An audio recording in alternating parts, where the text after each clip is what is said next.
Scott just made the point. Jefferson, you'll read to be a lot more secure, not just in our... A mugshot of Texas Governor Rick Perry. That's the prize guaranteed by last week's indictment of Perry on felony counts of abuse of power and coercion of a public servant. An indictment, as you know, is just an accusation. But is there anything to the charge? And what are Texas Democrats really angling for? I'm PJTV's Scott Ott, joined now by Stephen Green and Bill Whittle. Well, men, the grand jury accused Perry of threatening to veto funding for the Public Integrity Unit unless its leader, Travis County District Attorney Rosemary Lemberg, stepped down in the wake of her conviction for drunk driving. During her booking, as most folks have seen in the now famous videos, Democrat Lemberg tried to bully the cops, threaten their jobs, and play up her relationship with the county sheriff to get them to back off on the charges. She pled guilty, but kept her DA job while cooling her heels in the pokey on a 45-day sentence.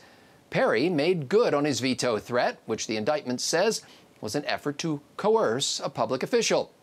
If Lemberg had quit, Perry would have appointed her replacement, who could have backed off on another investigation into Republican cronyism. On Friday, Perry said he would do it all again, just like he did it.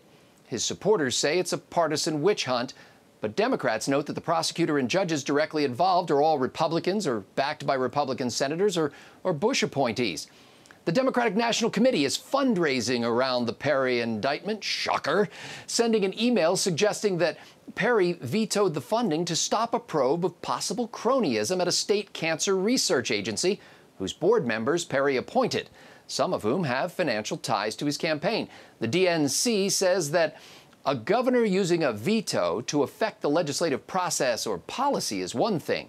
Using a veto in an attempt to force an elected official to resign and possibly stymie a politically damaging investigation is another. The executive director of Texas Democrats piled on, also implicating gubernatorial candidate Greg Abbott, who's the state's attorney general. It's no coincidence, he said, that Perry tried to eliminate the Public Integrity Unit while they were investigating the Cancer Research Institute, a state institution that gave more than $40 million in taxpayer funds to Abbott and Perry donors. Republicans have fought for years to end the Public Integrity Unit so that they could run around without any limitations. The only difference is, this time, Governor Perry got caught. However, the Austin American-Statesman, a leftist paper in a leftist town, said this week that none of Perry's appointees were under grand jury suspicion, and the funding cuts didn't halt the investigation, which ended with just one staffer indicted for lying to the board about a grant recipient. Now, Bill Whittle, this is a complicated story, and we can't adjudicate the case here because, well, we're not Democrats. But we know where you stand on cronyism. Should the governor step aside until his name is cleared? Yes, by all means. Anytime any kind of frivolous lawsuit is launched against a Republican, they should all step down and cede power to the enemy because, you know, that's what lawfare is all about. It's a real simple thing, Scotty. I didn't know the details of this case, and then I saw the footage of this woman in the county jail. And that's just a small part of it. The much better stuff really is to listen to what she's saying. Here's a quick little rule of thumb for those of you out there watching at home. If you deny that you're drunk 3 times in 10 minutes, you're drunk. And we've got, and I'm sure Steve Green will testify to this. Seriously, listening to her in the clink, talking about how she's not drunk, how this whole thing is a smear campaign, how she's threatening people, get me out of these handcuffs, do you know who I am, this kind of thing. I didn't know anything about the details of the indictment, but after I saw this woman in prison, there's a YouTube video of her actually speaking, I thought, they need to strike a gold medal in Governor Perry's honor, protecting the people of Texas from the likes of this lunatic. So he wasn't trying to affect the investigation. He was just trying to basically say, this person's a nut job, and we're not going to have this witch hunt conducted by a nut job. If it's going to be a Democratic witch hunt, we'll have it conducted by the regular witch hunters and not this particular drunk driving lunatic. Let's get the A-team on board. Well, Stephen Green, is this another oops moment from Rick Perry that knocks him out of the White House contention for 2016, or will this fight of his inspire the base? Oh, I don't know. Saturday night, I asked my bartender to make me a Rosemary Lemberg, and she poured me a mug of warm vodka with my car keys in the bottom. It's quite the cocktail. Look, there is a real quandary here, all kidding aside.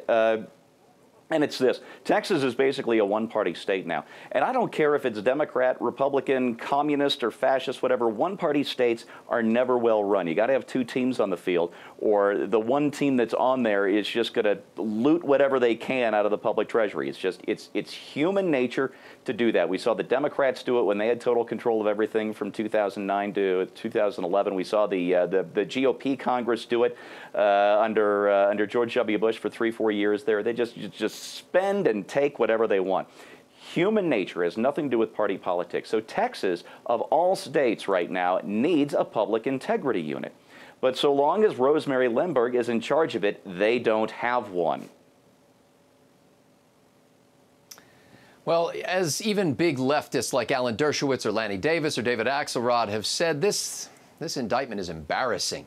I mean, the governor clearly has power to use the line item veto, and the Constitution protects his right to say that he'll do it.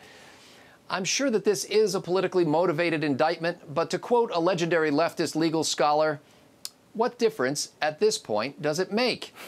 Perry, like Tom DeLay before him, could be convicted. And by the way, DeLay was later acquitted on appeal, but only after Republicans lost the House and DeLay lost his reputation and years of his life. Listen, I'm never going to defend cronyism, no matter who does it. But the grand jury probing the Cancer Institute case didn't lay a glove on Perry or on any of his associates. If you got it, bring it. If not, you're playing with fire that will eventually burn down your own house.